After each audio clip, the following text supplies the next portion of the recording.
Famous celebrities with the most unexpected burial places. What if I told you that some of Hollywood's biggest legends didn't end up where you'd expect? No glamour. No spotlight. Sometimes not even a marked grave. Today, we uncover the strange, emotional, and shocking final resting places of famous stars, and trust me, some of these will completely change how you see them. Lee Marvin was more than just a Hollywood tough guy known for films like The Dirty Dozen and Cat Ballou. Long before he became a screen legend, he served as a United States Marine during World War II.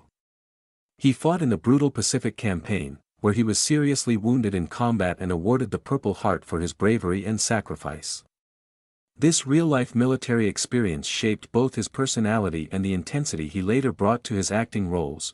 When Marvin died in 1987, he was laid to rest in Arlington National Cemetery, one of the most honored military burial grounds in the United States. His grave is striking in its simplicity. There is no Hollywood-style tribute. No mention of his fame or Oscar-winning career. Instead, it only lists his name, rank, and military service dates. This choice reflects how Marvin truly saw himself, not as a celebrity, but as a Marine first. His resting place stands as a powerful reminder that his greatest honor was serving his country, not his fame on screen. Fred Gwynne, best known for his iconic role as Herman Munster in The Munsters, was one of Hollywood's most recognizable faces, yet he lived a surprisingly private and artistic life off-screen. Standing at 6 feet 5 inches, he often played quirky or larger-than-life characters, but in reality, he was a quiet, thoughtful man who valued family, painting, and writing children's books far more than celebrity attention. He also contributed creatively behind the scenes, even illustrating for some of his earlier television work. Despite his fame, Gwynne never embraced Hollywood glamour.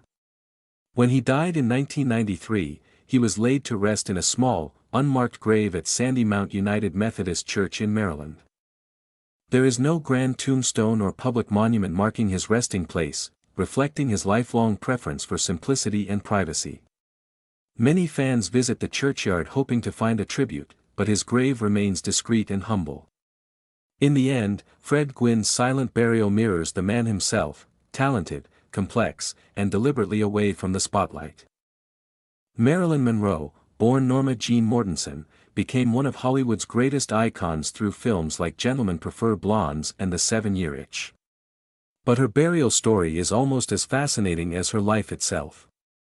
After her tragic death in 1962 at just 36 years old, Monroe was buried in a crypt at Westwood Village Memorial Park Cemetery instead of a traditional grave. Her ex-husband, baseball legend Joe DiMaggio, arranged the burial and reportedly wanted her resting place to remain peaceful and private. That privacy never lasted. Over the years, Monroe's crypt became a worldwide pilgrimage site for fans. Visitors leave roses, handwritten letters, lipstick kisses, and personal messages on the walls surrounding her resting place.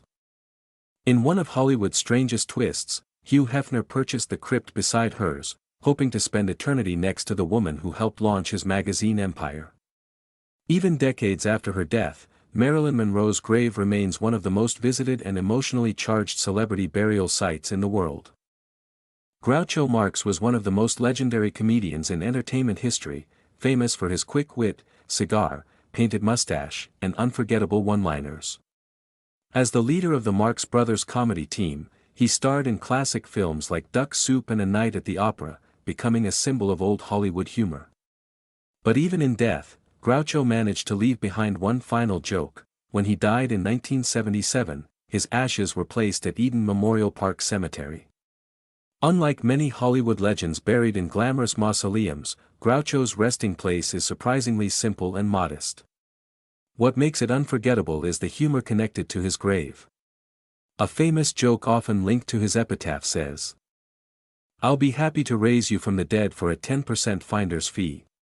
Although the line was never officially carved on his tombstone, it perfectly captures his sarcastic personality and comedic spirit. Fans still visit his grave today, leaving flowers, coins, and notes in memory of the man who proved laughter could outlive death itself.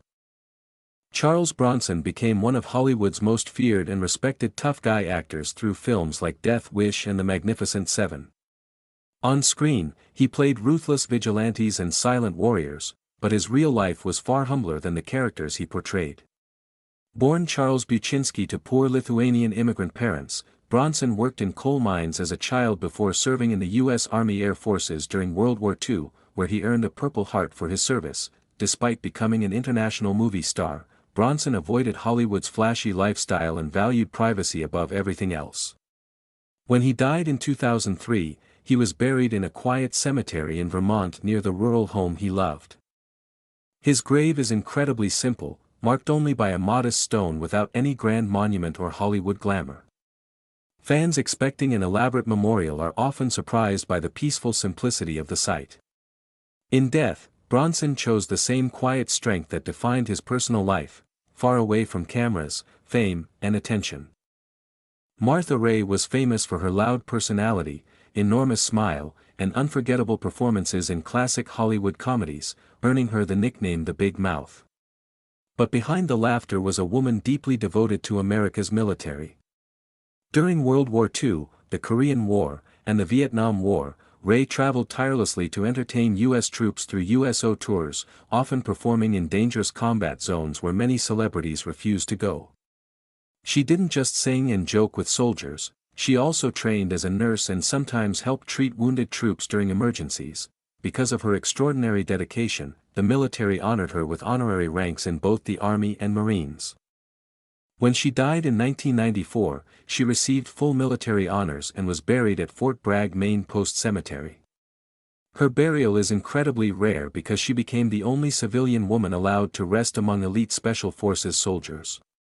Today, her grave stands as a powerful tribute to a woman who devoted her life to lifting the spirits of those serving in war. Mel Blanc was one of the most influential voice actors in entertainment history, famously known as the Man of 1,000 Voices. He brought legendary cartoon characters like Bugs Bunny, Daffy Duck, Porky Pig, Sylvester, and the Tasmanian Devil to life during the golden age of animation. His unique talent shaped generations of childhood memories and made him the unmistakable voice behind the success of the Looney Tunes universe. When Blanc died in 1989, he was buried at Hollywood Forever Cemetery, surrounded by many Hollywood legends. But unlike traditional celebrity graves, his tombstone perfectly reflected his sense of humor and lifelong career in cartoons. Inscribed on the marker are the famous words, "That's all folks." The iconic closing line spoken by Porky Pig at the end of Looney Tunes episodes.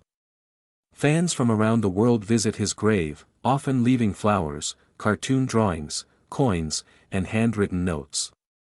Even in death, Mel Blanc's final message continues to make people smile, proving his voice and legacy will never truly fade away. Bela Lugosi became one of Hollywood's most unforgettable horror legends after portraying Count Dracula in the 1931 classic film Dracula. Born in Hungary in 1882, Lugosi's haunting accent, piercing stare, and mysterious presence made him the definitive vampire for generations. However, the role that brought him worldwide fame also trapped him in Hollywood typecasting, making it difficult for him to escape Dracula's shadow throughout his career. When Lugosi died in 1956, his funeral became as dramatic and eerie as the character he portrayed. According to his family and close friends, he was buried wearing one of his iconic Dracula capes, honoring the role that defined his life. He was laid to rest at Hollywood Forever Cemetery, where horror fans still visit today. Many leave plastic vampire fangs, garlic cloves, flowers, and handwritten tributes at his grave. Even decades after his death, Bela Lugosi remains forever connected to Dracula, making his burial one of Hollywood's most haunting and unforgettable celebrity stories. Frank Sinatra was one of the most influential entertainers of the 20th century, famous for timeless songs like My Way, New York, New York, and Fly Me to the Moon. Known as Old Blue Eyes, Sinatra built a legendary career as both a singer and actor, winning multiple awards and becoming a symbol of style, charisma, and old-school Hollywood glamour. Yet despite his worldwide fame, his final resting place is surprisingly simple and deeply personal. When Sinatra died in 1998 at the age of 82, he was buried at Desert Memorial Park near Palm Springs, California, a place he loved and often escaped to throughout his life.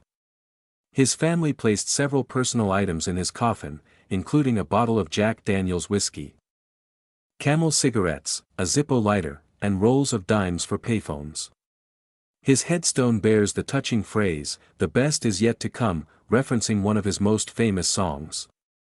Fans still visit his grave today, leaving flowers, coins, and heartfelt messages for the legendary singer whose voice continues to inspire generations. These legends didn't all end the same way. Some chose silence, some chose humor, some chose rebellion, and some chose eternity in space, but one thing is clear: even in death, they stayed unforgettable.